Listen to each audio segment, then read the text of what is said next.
Hi hello నమస్తే బోజర్ welcome back to our channel facts of France. ఈ year జనవరి 2026 నుంచి ఫ్రెంచ్ గవర్నమెంట్ చాలా రిఫార్మ్స్ అయితే తీసుకొచ్చిందండి బడ్జెట్లో. అందులో ముఖ్యంగా చెప్పుకోవాల్సింది ఏంటంటే కాఫ్ అండ్ లాజ్మా ఎయిడ్ అనమాట. సో అంటే ఎయిడ్ పర్సనలైజే ది లాజ్మా. సో ఈ జూలై 1 2026 నుంచి ఇంకా కాఫ్ అయితే రాదనమాట, ఏపీఎల్ అయితే రాదు. ఈ ఎఫెక్ట్ వల్ల ఏంటంటే మెయిన్గా ఇండియన్ స్టూడెంట్స్కి అయితే చాలా ప్రాబ్లం అవుతుంది. ఎందుకంటే ఇంతకుముందు ఫ్రాన్స్లో కాఫ్ ఇచ్చేవాళ్ళు స్టూడెంట్స్కి. సో అది 1 జూలై 2026 నుంచి ఇంకా అది రాదనమాట.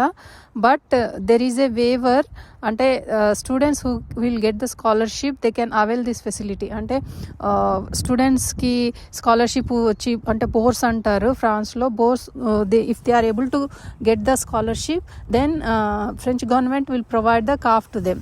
At the same time, there is a waiver for EU and EU అంటే European economic area and Switzerland.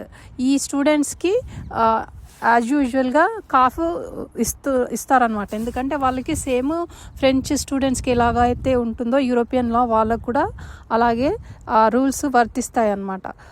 The CAF is not available for non EU students, అంటే ఎస్పెషలీ ఇండియన్ స్టూడెంట్స్ కావచ్చు, Chinese students కావచ్చు. ఇలా non EU students ఎవరికైతే ఉంటారో అది వాళ్ళకి CAF రాదనమాట. But till June ending they can get the CAF. The law will come into effect only from 1 July 2026 అనమాట. సో అప్పటి వరకు అయితే ఇంతకు ముందు ఎవరైతే తీసుకుంటున్నారో కాఫ్ అప్పటి వరకు వస్తుంది.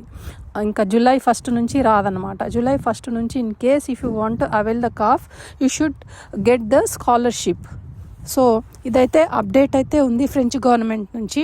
ఈ వీడియో మీకు ఎలా అనిపించింది నాకు కామెంట్ ద్వారా తెలియజేయండి. వీడియో కనుక నచ్చితే లైక్ చేయండి, ఫ్రెండ్స్ అండ్ ఫ్యామిలీతో షేర్ చేయండి. మరిన్ని ఇంట్రెస్టింగ్ వీడియోస్ కోసం మన ఛానల్ని తప్పకుండా సబ్స్క్రైబ్ చేసుకోండి. I will come back with another interesting video. Until then keep watching, take care and bye. Thank you very much for watching.